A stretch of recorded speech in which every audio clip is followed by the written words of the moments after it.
नमस्कार प्रिय छात्रों, आर के क्लासेस खरगोपुर के इस शानदार शिक्षण प्लेटफॉर्म पर आपका हार्दिक स्वागत है।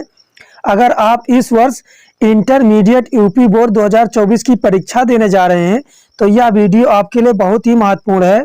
सबसे पहले आप वीडियो को एक लाइक कर दीजिए और वीडियो को ज़्यादा से ज़्यादा शेयर कर दीजिए, क्योंकि हम आपके लिए इतना मेहनत करते हैं तो एक लाइक, शेयर और सब्सक्राइब तो बनता है। अब हम बिना समय गंवाए वीडियो की शुरुआत करते हैं। आज के वीडियो में हम लोग कक्षा 12 के लिए विषय जीव विज्ञान में एक बहुत ही महत्वपूर्ण मॉडल प्रश्न पत्र को सॉल्व करेंगे, जो यूपी बोर्ड परीक्षा 2024 के लिए बहुत ही महत्वपूर्ण है। और ये मॉडल पेपर यूपी बोर्ड के द्वारा जारी किया गया है। इस मॉडल पेपर से इस वर्ष की परीक्षा में 100% प्रश्न आने वाले हैं। तो आज हम लोग इसी मॉडल पेपर को सॉल्व करेंगे और इसके महत्वपूर्ण प्रश्न के बारे में चर्चा करेंगे। तो सबसे पहले यहाँ पर हम देख लेते हैं, ये हमारा सत्र 2023-24 विषय जीव विज्ञान कक्षा 12। इसके बाद यहाँ हम देखेंगे कि समय हमें दिया गया है 3 घंटे 15 मिनट। पूर्णांक हमारा 70 रहने वाला है। यहाँ पर हमें कुछ सामान्य निर्देश दिए गए हैं जिनको हम पढ़ लेते हैं, जो हमारे लिए बहुत ही आवश्यक होते हैं। सबसे पहला निर्देश दिया गया है, प्रारंभ के 15 मिनट परीक्षार्थियों को प्रश्न पढ़ने के लिए निर्धारित हैं। यानी प्रारंभ के 15 मिनट जो आपको दिए जाएंगे वो आपको प्रश्न पढ़ने के लिए दिए जाएंगे और 3 घंटे का समय आपको प्रश्न को पढ़ करके लिखने के लिए रहता है। यानी आपको उसका उत्तर देने के लिए 3 घंटे का समय रहता है। और दूसरे नंबर का हमारा पॉइंट है, निर्देश है कि सभी प्रश्न अनिवार्य हैं, यानी आपको सभी प्रश्न करने हैं। और तीसरा निर्देश दिया गया है, आवश्यकता अनुसार अपनी पुष्टि नामांकित रेखा चित्रों द्वारा कीजिए।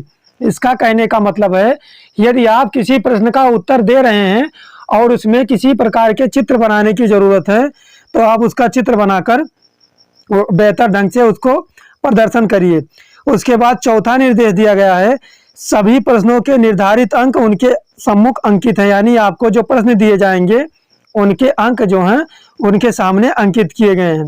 तो इस प्रकार से हम आ जाते हैं अपने प्रश्न संख्या 1 पर और देखते हैं कि प्रश्न संख्या 1 में क्या दिया गया है।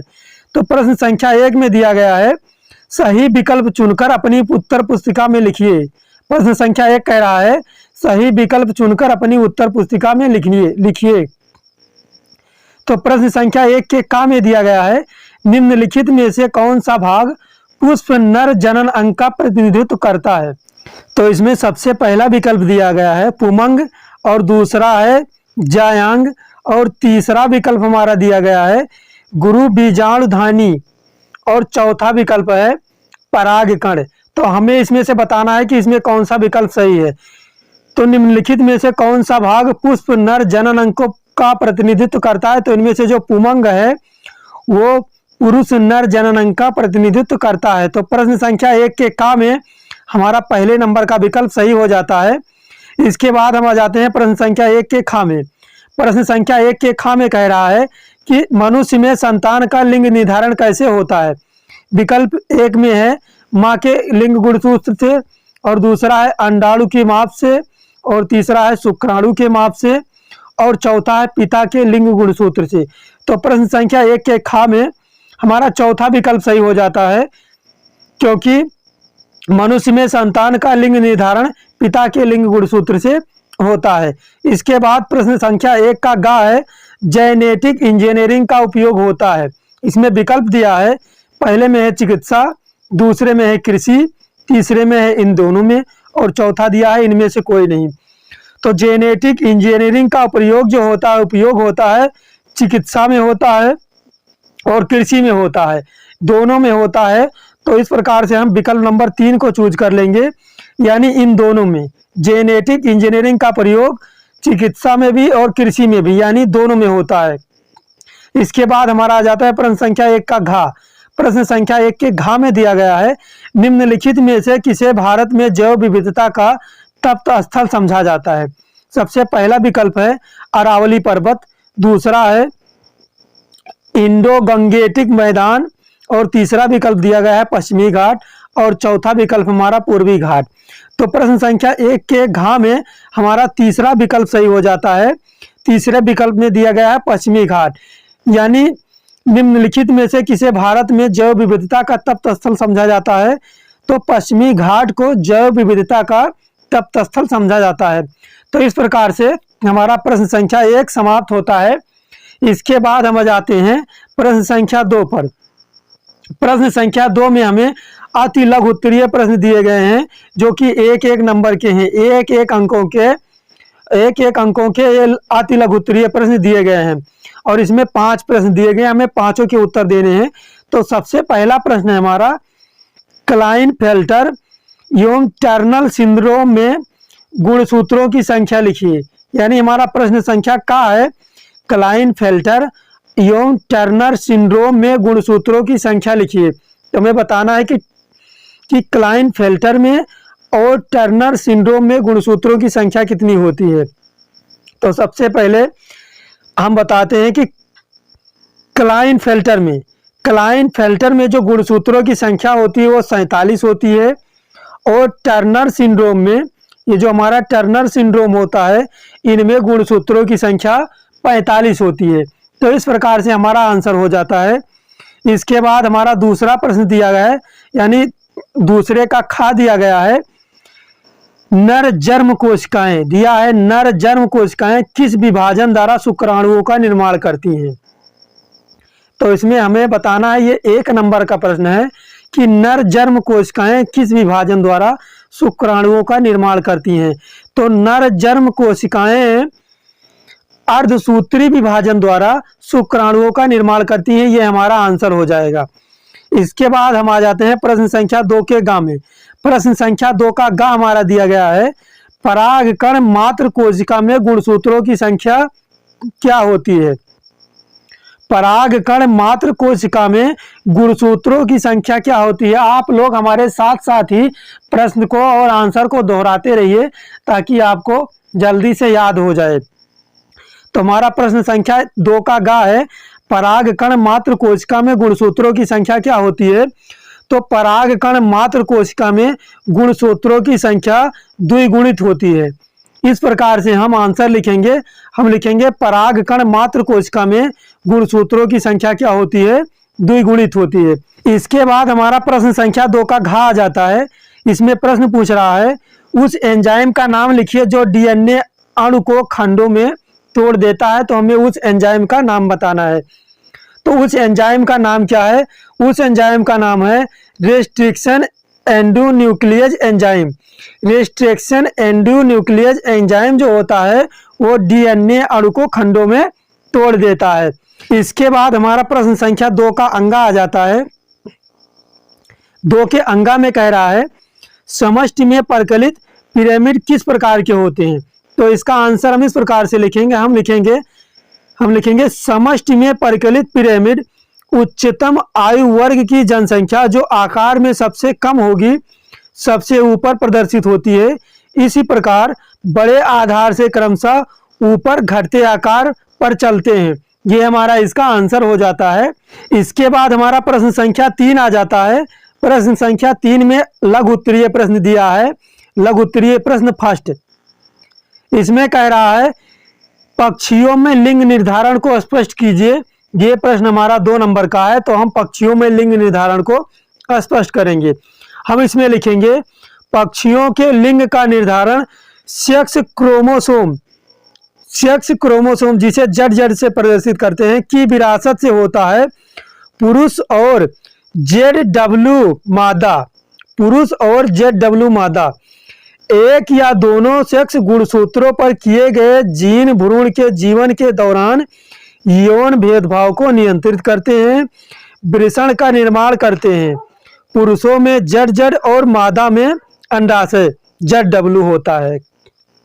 इस प्रकार से हमारा प्रश्न संख्या 3 का आंसर हो जाता है। अब हम आ जाते हैं प्रश्न संख्या 3 के खा में।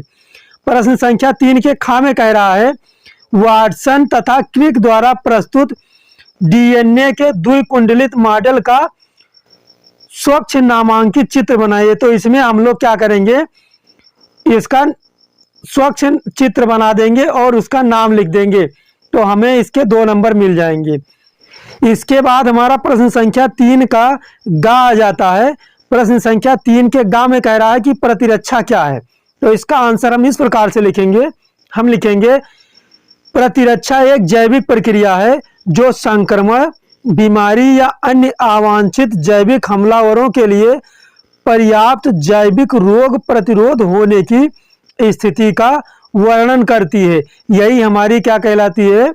प्रतिरक्षा। इसके बाद हमारा प्रश्न संख्या 3 का घ आ जाता है। इसमें कह रहा है आर्किड पौधा। आर्किड एक प्रकार का पौधा होता है, आम के पेड़ की शाखा पर उग रहा है। आर्किड और आम के पेड़ के बीच पारस्परिक क्रिया को आप कैसे स्पष्ट करेंगे? तो इसमें कह रहा है कि आर्किड और आम के पेड़ के बीच पारस्परिक क्रिया को आप कैसे स्पष्ट करेंगे? तो इसका उत्तर हम इस प्रकार से लिखेंगे। हम लिखेंगे आर्किड तथा आम के पेड़ की शाखा। जब आर्किड का पौधा आम के पेड़ पर उग रहा है तो आर्किड पौधा तथा आम के पेड़ की शाखा सहभोजिता प्रदर्शित करता है।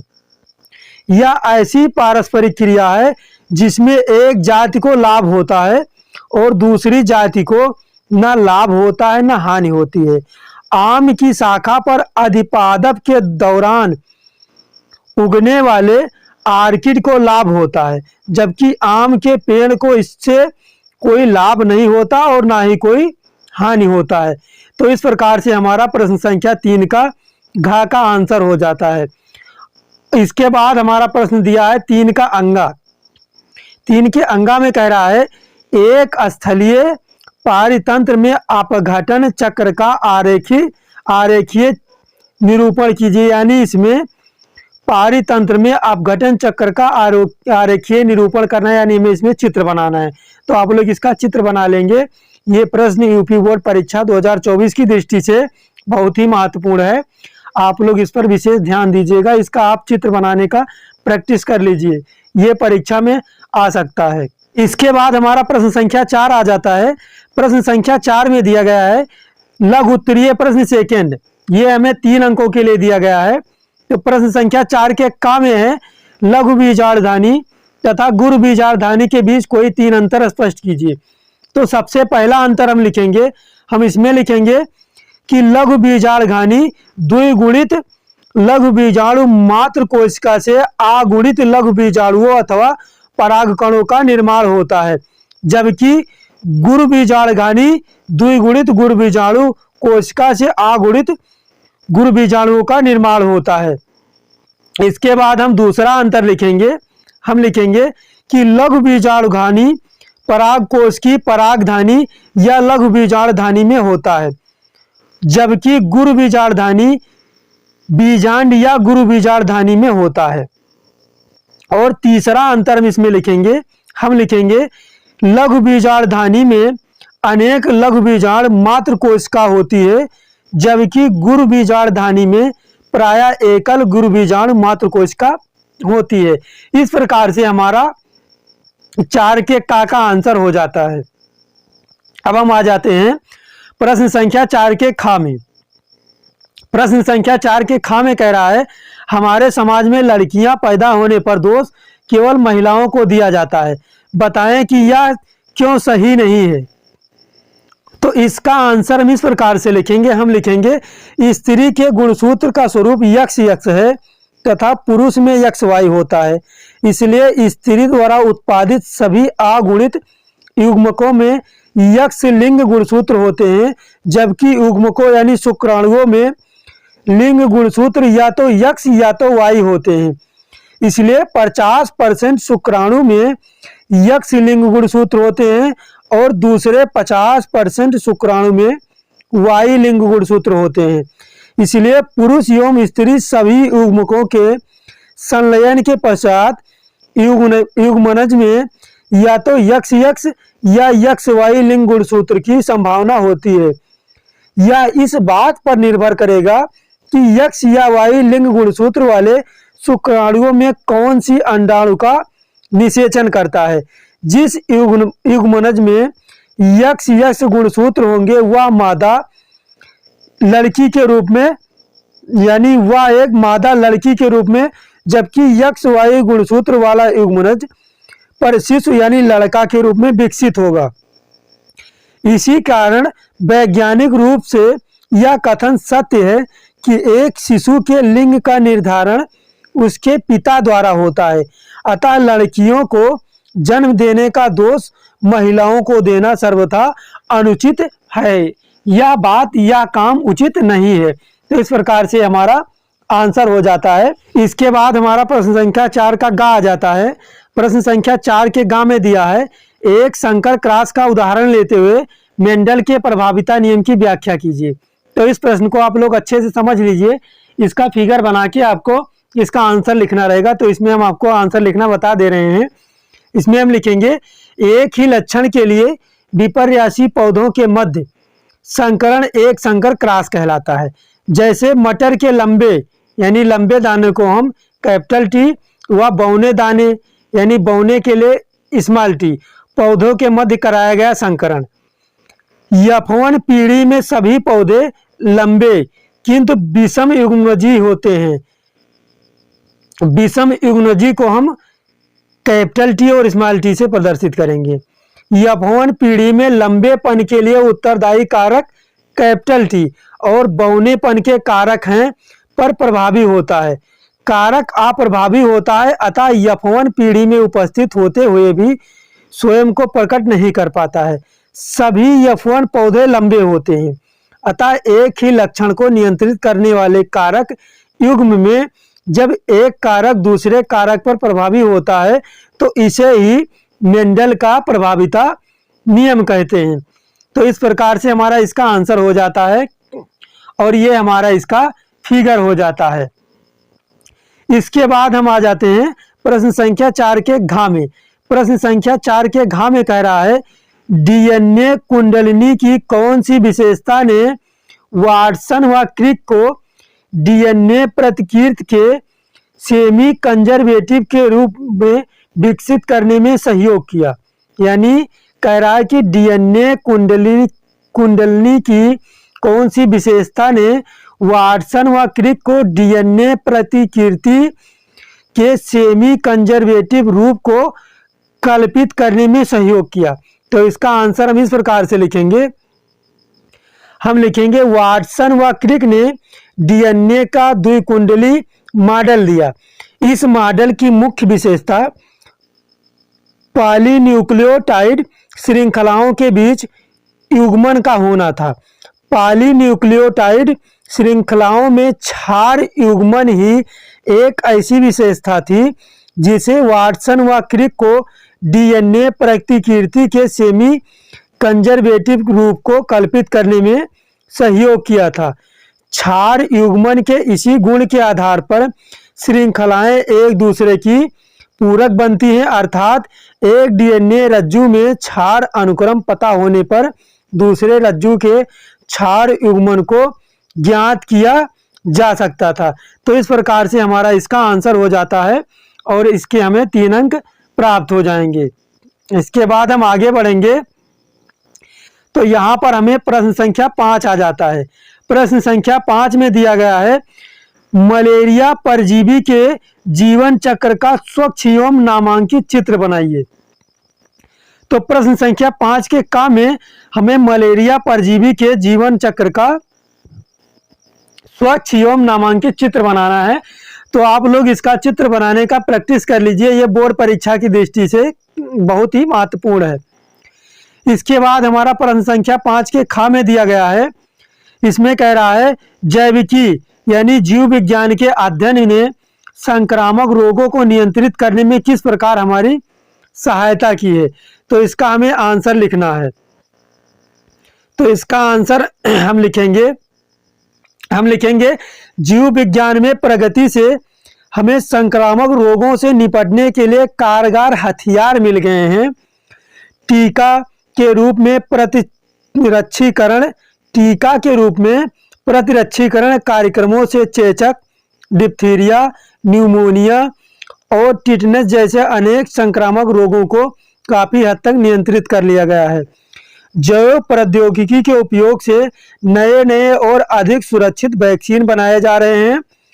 प्रतिजैविकों एवं अन्य दूसरी औषधियों की खोज ने भी संक्रामक रोगों का प्रभावी ढंग से उपचार करने में सक्षम बनाया है। तो ये हमारा इसका आंसर हो जाता है। इसके बाद दिया है प्रश्न संख्या 5 के ग में।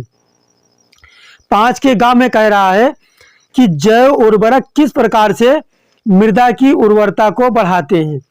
तो इसका आंसर हम लिखेंगे जैव उर्वरक एक प्रकार के जीव हैं। जैव उर्वरक क्या है? एक प्रकार के जीव हैं जो मृदा की पोषक गुणवत्ता को बढ़ाते हैं। जैव उर्वरकों का मुख्य स्रोत कवक, जीवाणु तथा साइनोबैक्टीरिया होते हैं। तो इस प्रकार से हमारा आंसर हो जाता है। इसके बाद हमारा प्रश्न संख्या 5 का घ आ जाता है। 5 के घ में हमसे पूछा गया है, इसमें कह रहा है बैक्यूलोवायरेसिस क्या है। हमें इसका आंसर बताना है कि बैक्यूलोवायरेसिस क्या है। तो इसका आंसर हम इस प्रकार से लिखेंगे, हम लिखेंगे बैक्यूलोवायरेसिस ऐसे रोगजनक हैं जो कीटों तथा संधिपात्रों पर हमला करते हैं। यही क्या होते हैं? बैक्यूलोवायरेसिस होते हैं। अधिकांश बैक्यूलोवायरेसिस जो जैव वैज्ञानिक नियंत्रण कारकों की तरह किए जाते हैं। इसके बाद हमारा प्रश्न संख्या 6 आ जाता है। प्रश्न संख्या 6 के क में दिया है निम्नलिखित पर टिप्पणी लिखिए। तो सबसे पहले नंबर पर है पीसीआर और दूसरे नंबर पर है प्रतिबंध एंजाइम। तो मैं पीसीआर और प्रतिबंध एंजाइम पर टिप्पणी लिखना है।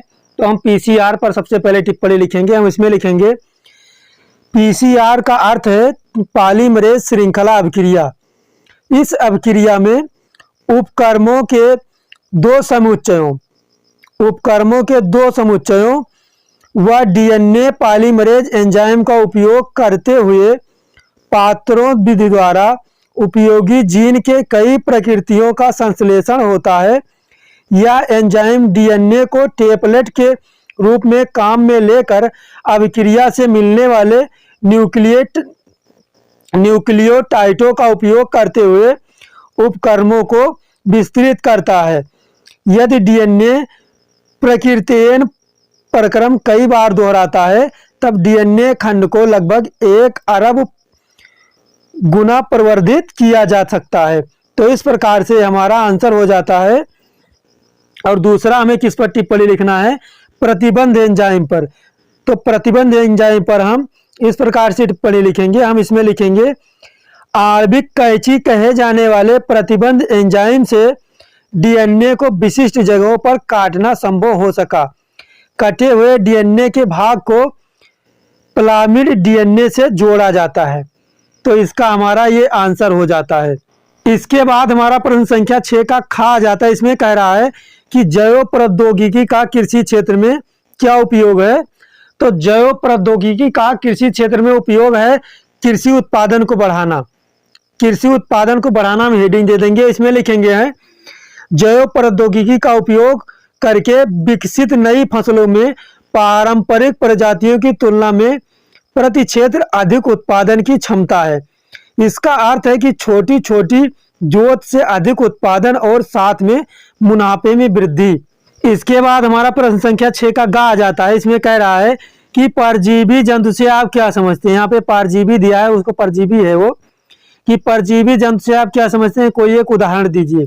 तो इसमें हम लिखेंगे कि वह जीव जो किसी अन्य जीव पर आश्रित यानी भोजन या आवास के विषय में दूसरे पर आश्रित होते हैं, परजीवी जंतु कहलाते हैं। जैसे जोंक हो गया, फीता क्रीम हो गया, एंट अमीबा हो गया। इस प्रकार के जो जीव होते हैं वह परजीवी होते हैं। अपने भोजन पानी के लिए दूसरे पर क्या होते हैं, निर्भर होते हैं। इस प्रकार से हमारा प्रश्न संख्या 6 का गा हो जाता है। इसके बाद हम आ जाते हैं प्रश्न संख्या 6 के घा में। प्रश्न संख्या 6 के घा में कह रहा है, इसमें कह रहा है कि निम्नलिखित में अंतर स्पष्ट कीजिए। किसमें किसमें? उत्पादन एवं अपघटन में। उत्पादन एवं अपघटन में अंतर स्पष्ट करना है। उसके बाद क्या है, परजीविता एवं सहभोजता, इसमें अंतर स्पष्ट करना है। तो सबसे पहले हम उत्पादन एवं अपघटन में अंतर स्पष्ट करेंगे। तो हम उत्पादन एवं अपघटन में लिखेंगे, हम लिखेंगे इसमें उत्पादन प्रकाश संश्लेषण के द्वारा पादपों द्वारा एक निश्चित समयावधि में प्रति इकाई क्षेत्र द्वारा उत्पन्न किए गए जैव मात्रा या कार्बन सामग्री की मात्रा है। जैव मात्रा के उत्पादन की दर को उत्पादकता कहते हैं, जबकि अपघटन एक प्रक्रिया है जिसमें जटिल कार्बनिक सामग्री को अकार्बनिक तत्वों जैसे कार्बन डाइऑक्साइड, जल एवं पोषकों में खंडित किया जाता है। तो ये हमारा उत्पादन एवं अपघटन में अंतर हो जाता है। इसके बाद हमें कह रहा है कि परजीविता एवं सहभोजिता में अंतर लिखिए। तो परजीविता क्या होता है? परजीविता केवल एक प्रजाति को लाभ, यानी परजीवी केवल एक प्रजाति को लाभ, परजीवी को लाभ होता है और अन्य प्रजातियों यानी परपोषी के लिए हानिकारक है। जैसे शिकार, शिकार केवल एक प्रजाति यानी शिकारी के लिए लाभदायक है और अन्य प्रजातियों यानी शिकार के लिए अन्योन्य क्रिया हानिकारक है। और सहभोजिता क्या है? यह एक प्रजाति को फायदा होता है और दूसरे प्रजाति को ना तो फायदा होता है और ना ही नुकसान होता है। तो इस प्रकार से हमारा प्रश्न संख्या 6 के घ का उत्तर हो जाता है। अब हम आ जाते हैं प्रश्न संख्या 7 पर। प्रश्न संख्या 7 हमें दीर्घ उत्तरीय प्रश्न है। ये प्रश्न हमें 5 अंकों के लिए दिए जाएंगे। इस प्रकार के प्रश्न हमें 5 अंकों के लिए दिए जाएंगे, जैसे 7वें में हमें दिया गया है। इसमें कह रहा है कि मनुष्य के नर जनन अंग का सचित्र वर्णन कीजिए। इसमें शुक्राणु कहाँ संचित रहते हैं? तो इस प्रकार के प्रश्न बोर्ड परीक्षा में पूछे जाते हैं और इसी में अथवा करके दिया है। इसमें कह रहा है पुष्पी पादपों में लघु बीजाणु जनन का सचित्र वर्णन कीजिए। तो आप या तो इसको कर सकते हैं या इसको कर सकते हैं, दोनों में से आपको एक करना होगा। दोनों में से जब आप एक को करेंगे तो आपको 5 अंक प्राप्त हो जाएगा। इसके बाद 8वें प्रश्न में है आनुवांशिक कूट क्या है, इसकी मुख्य विशेषताओं का वर्णन कीजिए। तो प्रश्न संख्या 8 में कह रहा है कि आनुवांशिक कूट क्या है, इसकी मुख्य विशेषताओं का वर्णन कीजिए। तो हमें बताना रहेगा कि आनुवांशिक कूट क्या है। तो इसका उत्तर हम लिख देंगे, आनुवांशिक कूट एक प्रकार की परिकल्पना है जिसके द्वारा प्रोटीन संश्लेषण के दौरान अमीनो अम्लों के अनुक्रम का निर्धारण होता है। तो परिभाषा लिखने के बाद हम इसकी मुख्य विशेषताओं का वर्णन कर देंगे, तुम्हारा आंसर सही हो जाएगा। और इसमें अथवा करके दिया है। इसमें प्रश्न है कि जैव विकास किसे कहते हैं? भूवैज्ञानिक कालों में होकर पादपों के विकास का सचित्र वर्णन कीजिए। तो इसमें क्या करेंगे आप? सबसे पहले आपको जैव विकास की परिभाषा लिखनी रहेगी, उसके बाद इसका एक सचित्र वर्णन कर देंगे भूवैज्ञानिक कालों में होकर पादपों के विकास का हम एक सचित्र वर्णन कर देंगे। तो इस प्रकार से हमें 5 अंक प्राप्त हो जाएंगे। इसके बाद प्रश्न संख्या 9 दिया गया है। प्रश्न संख्या 9 में कह रहा है कि पादपों की जाति विविधता यानी 22% और जंतुओं की 72% की अपेक्षा बहुत कम है। क्या कारण है कि जंतुओं में अधिक जैव विविधता मिलती है? तो इसका आंसर हम लिख देंगे। इसके आंसर में लिखेंगे उत्तर में हम कि जो पादप होते हैं वो स्थिर होते हैं। पादप मतलब पेड़ पौधे। पादप मीन क्या होता है? पेड़ पौधे। पेड़ पौधे जो होते हैं वो स्थिर होते हैं, अतः नए स्थानों पर उनका वितरण कम होता है और वे नए आवास में इतना अधिक प्रवास नहीं कर पाते हैं जितना जंतु प्रजातियां स्थान और आवास परिवर्तन करती हैं। जो जंतु होते हैं वो एक स्थान से दूसरे स्थान पर आते जाते रहते हैं, अपना स्थान परिवर्तन करते रहते हैं। तो यही कारण है कि जंतुओं का वितरण अधिक होता है और उनमें नई प्रजातियों के विकास की संभावना अधिक होती है। और इसमें भी अथवा करके दिया है 9वें वाले में। यदि आप इसको नहीं कर पाते हैं तो आप इसको कर सकते हैं। इसमें कह रहा है किसी भौगोलिक क्षेत्र में जाति क्षति के मुख्य कारण क्या हैं? तो इसमें हमें बताना है। तो इसमें हम लिख देंगे जाति क्षति के मुख्य कारण। इसके मुख्य कारण हो जाएंगे कि विभिन्न समुदायों में जीवों की संख्या घटती बढ़ती रहती है। जब किसी पारितंत्र में मौलिक जाति उपस्थित रहती है तब तक प्रजाति के सदस्यों की संख्या में वृद्धि होती रहती है। मौलिक जाति के विलुप्त होने पर इसके जीन पूल में उपस्थित महत्वपूर्ण लक्षण क्या होते हैं? विलुप्त हो जाते हैं। यह एक प्राकृतिक प्रक्रिया है, लेकिन मानव हस्तक्षेप के कारण संपूर्ण विश्व जाति क्षति बढ़ती हुई दर का सामना कर रही है। जाति क्षति के मुख्य कारण निम्नलिखित हैं। इसका पहला कारण हो जाएगा आवासीय क्षति तथा विखंडन।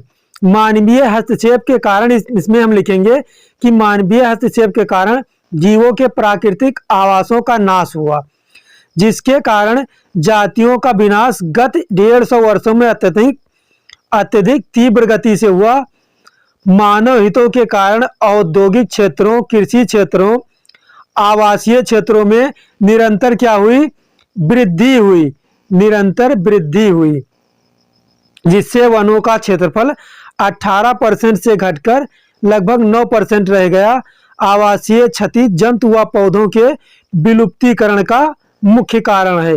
इसके बाद इसमें हम एक कारण और लिख देंगे, इसमें हम लिख देंगे अतिदोहन।